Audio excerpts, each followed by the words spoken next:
¿Qué tal? Es muy emocionante ver esa lucha de una verdadera revolución de las mujeres. Si no será ahora, será mañana. No lo digo por conformismo. Lo digo porque lo aprendí, como les decía, de una querida colega, Federica País.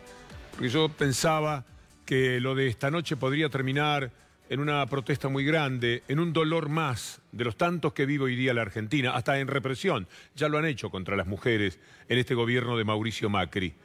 Y me decía algo que comparto ahora, que si no es esta vez, será el año que viene. En algún momento va a ser. Esta lucha va a terminar bien. Y los que juegan con los antiderechos, los que van en contra de los derechos, algún día van a perder.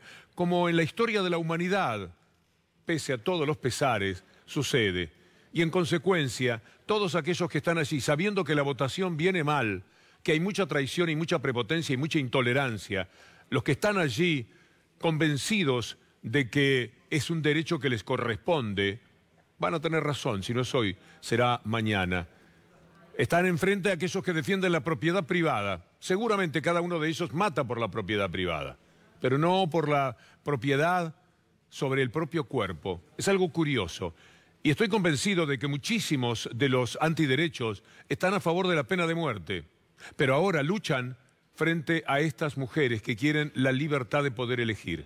Los números que ofreció Julia Estrada son escalofriantes, son tremendos. Y cómo esto está referido a una cuestión social, porque el tema no es solamente médico y científico, donde hay razones y buenos argumentos, es fundamentalmente social. Es una necesidad que tienen en forma particular las mujeres pobres. Las que tienen un buen pasar pueden abortar cuando quieren, porque tienen la posibilidad de hacerlo. Son las pobres las que caen en esas carnicerías que les cuestan la muerte. La muerte, la pobreza, están asociadas en el caso de las mujeres, de los abortos, etcétera, como lo demuestran los números que también mostró Julia Estrada. En los años 90 era pavoroso. Mejoró muchísimo en los años que van del 2003, 2004 al 2015. Y otra vez empiezan a ser muy preocupantes del 2017 en adelante. Hay posiciones importantes de figuras trascendentes en la vida política, como María Eugenia Vidal, que solamente si pierden los que luchan por los derechos, la harán sentirse más tranquila.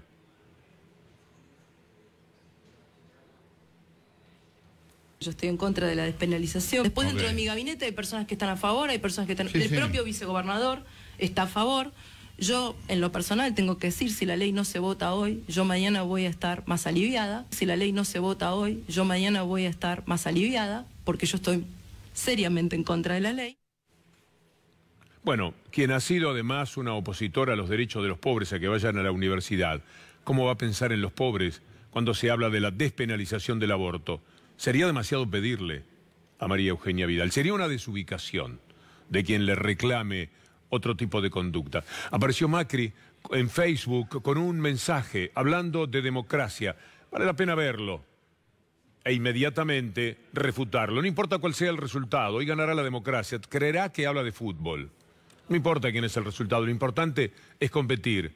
La votación que se llevará a cabo hoy en el Senado es trascendental, como demostraron las exposiciones, los debates y las movilizaciones que nos trajeron hasta acá. La democracia no ha ganado, porque cuando no hay libre albedrío, cuando cada persona no puede pensar por su cuenta y hay tremendas presiones de la Iglesia y de los sectores más conservadores de la República Argentina, no es verdad que triunfa la democracia. La democracia es poder decidir de acuerdo al libre albedrío de cada una de las personas. De otra forma, este triunfo supuesto de la democracia es una mentira. Todo, desde Macri, es una mentira. Basta recordar lo que dijo Lilita Carrió respecto a Macri. Es interesante prestarle atención a esta nota. Por un lado, Lilita Carrió parece que está siempre metida en cosas muy importantes. Es una especie de gran investigadora del mundo del narcotráfico. En cualquier momento la toma la DEA. Ella estaba metida en esta cosa y no se dio cuenta de lo que estaba pasando. Esto terrible de llegar a la discusión por el aborto. Entonces lo llamó a Macri y le dijo, ¿cómo es que hemos llegado a esto? No te preocupes, Lilita, yo tengo todos los datos, sé perfectamente que los números nos van a favorecer. Ella estaba molesta después de la votación en diputados. Bueno, este perfil tan particular, siempre hipócrita y siempre cínico, es una marca registrada en el gobierno. Nunca entendí nunca entendí cómo llegamos a esa sesión, la verdad que nunca entendí. Pero sí aclaro que no hubo del presidente, pero lo puedo asegurar, porque yo lo llamé y me dijo, Lilita, a mí me dijeron esto, esto y esto, y que se iba a ganar, que decir que iba a ganar el no. Y cuando yo me enteré de la verdad, que fue hace muy poco tiempo, me di cuenta que hubo un error casi de ingenuidad en creer que estos temas se manejan. Yo le dije, le pusieron un penal sin arquero a determinados sectores. Todo es una presión intolerable. Lo que ha hecho Gerardo Morales con un senador, Snopek, se mezcla el tema del aborto con cuestiones familiares, pero ha denunciado en el propio Senado la violencia que es capaz de descargar Gerardo Morales, casado o unido en pareja con una hermana de quien está haciendo esta denuncia. Y lo escucharán decir que el Estado de Derecho en Jujuy no existe. Es para plantear una cuestión de privilegio en virtud del artículo 140, inciso 6 del reglamento de esta Cámara. En virtud de las amenazas y las calumnias que me propinó en mi persona, en la de mi familia, el gobernador de la provincia de Jujuy, Gerardo Morales. Se concretó esto en un llamado telefónico al cual atendí en virtud del diálogo que siempre tuve hasta el 1 de febrero de este año con el gobernador de mi provincia. Atendí el llamado pensando en que se refería a una cuestión atinente al gobierno, al presupuesto, a los recortes, a las cosas que se venían, en el cual me manifiesta que si me metía con su mujer, lo habilitaba a él a meterse con mi familia. Bueno, el tema es complicado porque hay una cuestión familiar, pero esto marca cuál es la marca en el orillo de Gerardo Morales. Y entrando a esa provincia uno se encuentra inmediatamente con todas las injusticias que padece Milagro Sala. Ya les contábamos, parte de esa prepotencia es la que vimos con ese joven que declaró a favor de Milagro Sala después de haberlo hecho en contra, cuando lo presionaba Gerardo Morales. Esta fotografía es altamente reveladora. Allí está Américo Celestino Romay con una gorra roja cerca de Gerardo Morales. En esa época lo hicieron declarar contra Milagro Sala. Algo le deben haber prometido y no le dieron, o una cuestión de conciencia hizo que este muchacho en estos días declarara a favor de Milagro Sala. Nada de lo que había dicho era verdad. ¿Qué hizo Gerardo Morales a través de su increíble justicia? Lo metió preso. Gerardo Morales, el hombre que hostiga, acosa, persigue a Milagro Sala, sin que uno tenga claro hasta dónde puede llegar. A tal extremo que la abogada Elizabeth Gómez Alcorta dice que lo que quiere Morales es arrastrarla a la muerte a Milagro Sala. La noche es triplemente grave porque la semana pasada Milagro tuvo un episodio que la llevó a estar internada 40 horas. Milagro está atravesando un momento muy difícil, de muchísima vulnerabilidad. Está atravesando una depresión aguda, la quieren muerta. Hoy se conocieron algunos detalles, justamente un tuit de Elizabeth Gómez Alcorta dando cuenta de lo que está padeciendo en estos momentos Milagro Sala. En el Penal Federal de Güemes no dejan que Milagro tome contacto con sus abogados. Ella decidió empezar una huelga de hambre, harta de que la injusticia impartida por Gerardo Morales se ensañe con ella y con su cuerpo. Hay algo más todavía de Sabrina Roth, pero vamos a pasar directamente a expresiones del doctor Zaffaroni. Esto es lo que decía la Tupac. En pleno juicio de pibes villeros, el juicio de los bolsos, impiden a Milagro Sala tener una conversación privada con sus abogados. Esto vulnera gravemente el legítimo ejercicio de la defensa. Desde el Comité por Milagro denuncian que los jueces jujeños dan vergüenza. Hace tiempo que lo sabemos. Como lo sabe también el doctor Raúl Zaffaroni, que habló de este tema de los bolsos y de todo lo que está ocurriendo con Milagro Sala, y autor de una nota inolvidable a favor de Milagro en estos días en el diario Página 12. Nuestra historia es generosa en aberraciones judiciales y parajudiciales, pero habría que hurgar mucho en el pasado hasta hallar un nivel tan alto de descaradas violaciones constitucionales y convencionales como el que lucen sin pudor las decisiones que mantienen presa a Milagro Sala desde hace 933 días en una cárcel individual disfrazada de domicilio. Quiero decirles que se pidió a la Corte Suprema de Justicia por parte de los abogados de Milagro Sala, con Luis Paz al frente, el habeas corpus, para que se aplique lo que ha dicho la Comisión Interamericana de Derechos Humanos y Milagro Sala cumpla la prisión domiciliaria en su casa. Jueces, en estas nuevas vacantes a diputados de su partido que habían votado esa ley y los colegas de los legisladores jueces les prestasen el acuerdo. Es lo que dice Zaffaroni a propósito de cómo Gerardo Morales construyó un Tribunal Superior de Justicia que él maneja a su antojo y que hace que Milagro Sala esté viviendo toda esta situación. El norte está que arde, porque también tenemos que hablar de represiones, de persecuciones, de todo lo que sucede ahora en General Mosconi. Ayer hubo una represión, vamos a las imágenes, que fue tremenda y que marcó como 200 efectivos, sus balas de goma, sus gases lacrimógenos, fueron sobre desocupados que ocuparon la Ruta 34 y que fueron violentamente reprimidos, heridos de bala, incluso chicos que fueron poco menos que asfixiados por los gases lacrimógenos hasta el hospital local. Se persigue a los pobres y mientras tanto los ricos muestran como nunca su talante.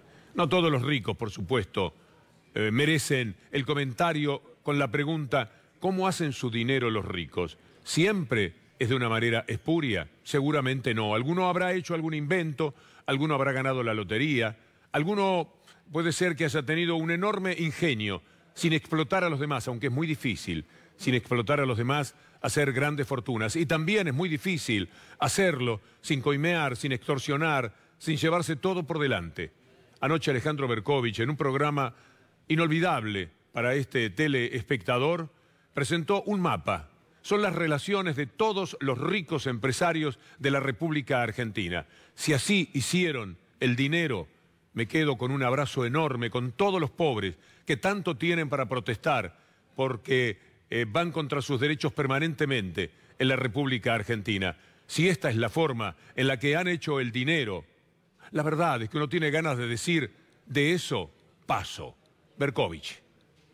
La oportunidad de desentrañar una maraña de vinculaciones empresarias que tienen mucho que ver con las empresas offshore, que tienen mucho que ver con los pagos en negro y las coimas de todos los gobiernos. Es un mapa que incluye a las empresas involucradas en todo este escándalo, la mayoría de ellas fueron allanadas durante la semana pasada, y lo que las vincula, las obras que vinculan a esas empresas con cada una de las demás. Ahí está Electroingeniería. Y fíjense, Electroingeniería, cómo comparte con otro de los detenidos la obra de Río Turbio. Carlos Wagner es otro de los detenidos y ahí está compartiendo las obras de Río Turbio, esta central de carbón inaugurada allí en la cordillera santacruceña. Hay otro grupo importante, histórico rival de los Macri, que es el grupo Roggio, que hizo una obra en estos últimos años también, el nudo vial de Córdoba, junto con Electroingeniería. Una gran promiscuidad. Allí ven, por ejemplo, cómo la propia Electroingeniería tuvo vínculo con Sideco, con el grupo Macri, porque fueron socias en Yacilec. A su vez, los Macri de Sideco le compraron unos parques eólicos en una movida muy turbia de hace pocos meses nada más a Isolux, que aportó el primero de los detenidos en este escándalo, el primero de los detenidos arrepentidos en realidad, Juan Carlos de Goicoechea. Bueno, por ese pase de manos, Isolux se hizo de un parque eólico, que ahí lo ven, resultó adjudicataria de esa licitación y se asoció, le vendió en realidad eso a Macri, que luego se lo vendió a otras firmas multinacionales. En el camino hicieron 15 millones de dólares de diferencia en la familia presidencial. Pero Isolux también hizo con el grupo Macri el proyecto del Tren Bala, que nunca se hizo, que solo fue una maqueta en el despacho de Julio Miguel de Vido. Y también tuvo hasta hace muy poco con IEXA los contratos para hacer 2 centrales térmicas, 2 centrales de energía. Mindlin le compró SACDE, le compró en realidad. Este mapa está en las redes de Berkovich y también en las mías, queriendo que todo el mundo lo vea, para que reflexionen. Los ricos de la sociedad rural le robaron el predio al gobierno, comprándolo a precio vil, y ahí están en pleno juicio. Y los más poderosos del campo tienen en negro a sus trabajadores. y le pagan los salarios más bajos. Esos son los ricos. No todos, por supuesto. No todos los periodistas reciben pautas a título personal de los gobiernos con su blog y con su manera de entregarse y acumular dinero porque se muestran a favor en estos momentos del gobierno. Y no todos los ricos deben ser igual. Pero la verdad es que los ricos del campo, los que vemos allí plantados en la sociedad rural exigiéndole a Michetti que quite más impuestos, y estos empresarios, estos grandes empresarios, estos de cuello duro, estos señorones que se pasean por la Argentina como si fuesen los dueños, de alguna manera lo son esto que estaba mostrando Berkovich. Y del primero al último, de estos empresarios, porque Roca también está en la mención. Ese Roca que no fue llamado por los cuadernos, lo cual muestra que Bonadío es un cachafaz, un chafalote. Chafalote es un pez raro, que es cualquier cosa, menos un juez. Porque no citar a Roca cuando se sabe que su empresa fue visitada 11 veces, según los cuadernos, si son los cuadernos los que determinaron que la gente fuera presa o no, y esta patraña, esta cosa casi divertida de los empresarios, aclarando cómo fue que hicieron todo, diciendo a mí me presionaban, ¿qué quiere que lo haga? Ahora le voy a mostrar algo a propósito de esas presiones. Pero antes, lo que Berkovich dijo sobre Techín y Roca. Hay una primera diferencia fundamental. Esto es un Lava-Jato rengo, no es un Lava-Jato igual que el de Brasil. ¿Por qué? Porque al Lava-Jato le empezamos a creer, lo empezamos a tomar en serio cuando puso tras las rejas a este hombre, a Marcelo Odebrecht. Del otro lado lo ven a Paolo Rocca. Paolo Rocca hasta ahora ni figuró en esta causa. Y sin embargo, en los Gloria de Centeno constan 9 visitas al búnker, al cuartel general de Techint, ahí en la calle de La Paolera. Y en todos los casos Centeno dice que un tal Héctor, ahora vamos a ver quién es, le entregaba a Barata sobres con dinero o bolsos con dinero y se los daba luego al secretario privado de Néstor Kirchner. Este hombre, Paolo Rocca, es un verdadero intocable para la justicia argentina, no para toda la justicia del mundo, porque en Milán ya hay 2 ex ejecutivos argentinos que trabajaron para Techint que confesaron haber hecho pagos indebidos a empresas en Brasil para quedarse con obras. Y en Brasil se verificaron pagos por $8,5 millones de dólares a un solo gerente de Petrobras. Probablemente haya habido otros pagos, pero todavía no los verificó la justicia, como propina, como parte de esa famosa caja paralela que todas las contratistas de Brasil tenían para hacerse de obras con Petrobras, con Electrobras y con otras compañías importantes. Le pregunto a Leandro Gabriele, mi conductor aquí, esto está en YouTube, ¿no? Es una responsabilidad de ciudadano ver en el YouTube de C5N este programa de Alejandro Berkovich. Tenemos que ser cada día mejores, entender cada vez más, y este programa de anoche fue una gran posibilidad. Por eso casi que hoy tenía ganas de hacer la columna para poder compartir este material con ustedes. Pero hablando de los cuadernos, de los empresarios, Romina Mangel, que es una colega que conoce bastante del mundo de la justicia, por cierto, contó que Calcaterra, cuando fue a verse con Bonadío, ya sabía lo que tenía que decir y que además iba a quedar libre. Tan rápidamente Ángelo Calcaterra esta mañana se fue a su casa en cuestión de no más de una hora. Nos confirman que efectivamente esto fue así porque el acuerdo se cerró el sábado, se cerró entre las fiscalías, fueron muchas horas de trabajo entre la fiscalía y Ángelo Calcaterra, que cuando llegó, y esto es así, lo podemos confirmar, cuando él llegó a tribunales ya sabía que el acuerdo iba a ser homologado en el momento porque se había cerrado la estructura del acuerdo el día sábado, que no tenía que ver con la exención de prisión, sino efectivamente con el acuerdo de imputado arrepentido, por eso le dan la libertad. Pero Ángelo Calcaterra llegó a los tribunales federales de Comodoro Pi sabiendo que el acuerdo estaba cerrado y que se iba a su casa. O sea que no quedaba... Sabía todo, está todo armado, es una cosa muy vergonzosa, bien lo explicaba anoche Gustavo Silvestre. Constantemente uno ve que es una trampa, que es una mentira, que es un armado, que uno ya desconfía hasta de dónde puede venir.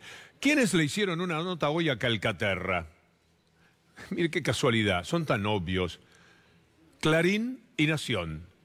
Ángelo Calcaterra. Barata me llamaba y me decía, tenés que poner plata para la campaña. El primo hermano de Macri reconoció el pago de sumas en dólares. Dijo que eran aportes electorales. Admite que se equivocó. Lo habló con el presidente. Pero más abajo, para que usted vea qué es lo que dice Calcaterra en ese reportaje, es muy interesante. Pero mucho antes, en 2007, también aportó para la campaña de Cristina, le dicen. En ese momento aporté en blanco porque me lo pidieron. No era cristinista. ¿Quién se lo pidió? No me acuerdo. Se hizo un aporte de 300.000 pesos, que era el máximo que se podía aportar. Siempre, siempre anduvieron en lo mismo. Siempre dieron pena con su comportamiento. Quiero compartir con ustedes también lo que ha sucedido con la declaración de Ollarvide, para no saltearnos ningún episodio, porque nos gusta ir en la programación de C5N. Cada programa no puede abarcarlo todo. Exhibiendo qué es lo que va ocurriendo. Ollarvide declaró en esta jornada y también dejó una frase que nos remite a Estiuso. ¿Será una fábula Estiuso? No, no lo es, porque tuvo una participación tremenda y muy mentirosa en el tema Nisman. Norberto Ollarvide dijo que Jaime Estiuso y Javier Fernández lo apretaron para favorecer al kirchnerismo. La relación de los servicios y de la justicia, lo que llamamos así, siempre ha sido muy clara, muy evidente. El ex juez federal acusó al ex jefe de los espías de presionarlo para obtener una rápida resolución de las causas. No hemos mejorado mucho en ese sentido, porque ahora lo tenemos en el papel de 007, a Gustavo Arribas, el hombre que hizo muchísimo dinero con Boca, junto a Macri, por supuesto, siempre de una manera fraudulenta, y que tiene sus negocios con Odebrecht, que no investiga la justicia porque a Laura Alonso y a todos los demás les ha parecido encantador lo que hizo Arribas.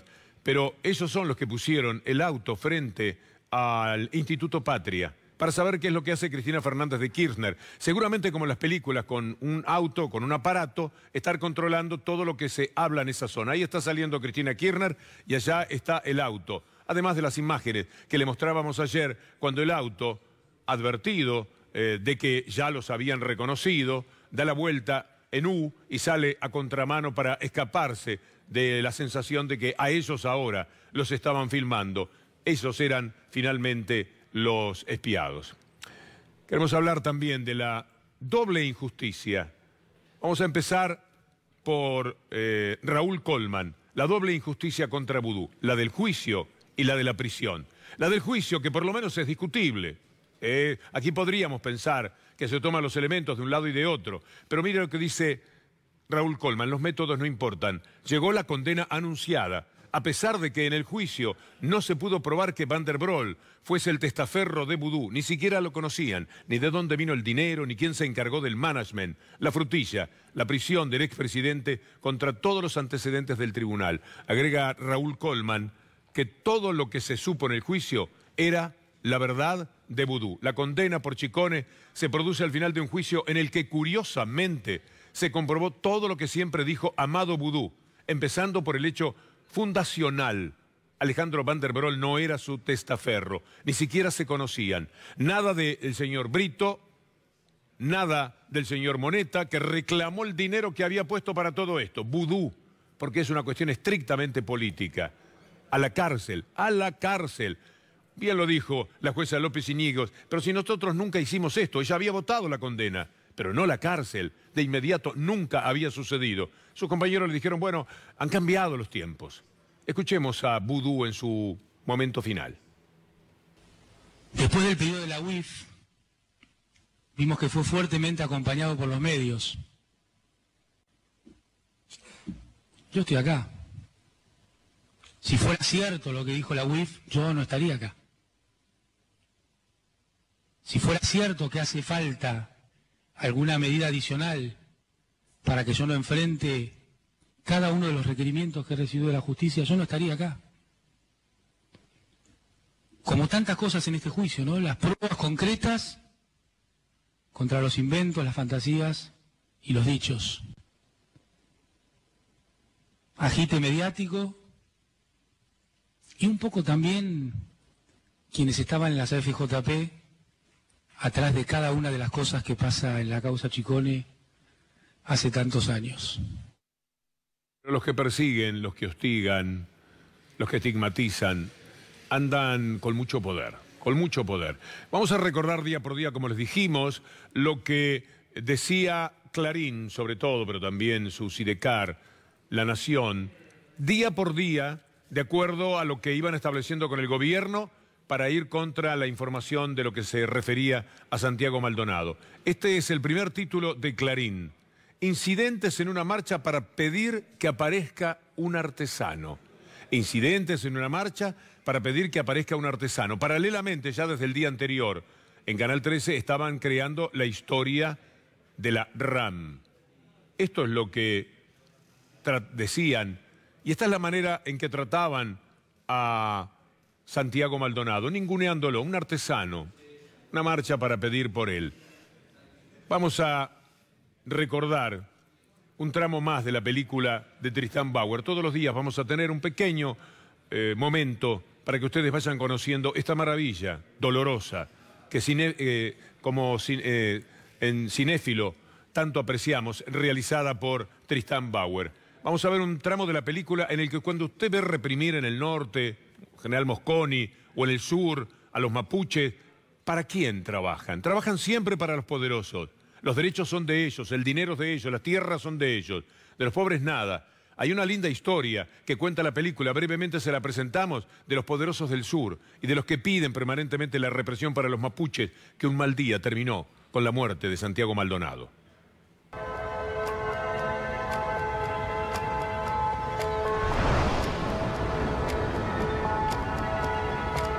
En 2015 asume Mauricio Macri como presidente de la Nación Argentina y con él ingresan al Poder Ejecutivo Nacional los descendientes de quienes se habían beneficiado con la campaña del desierto un siglo atrás.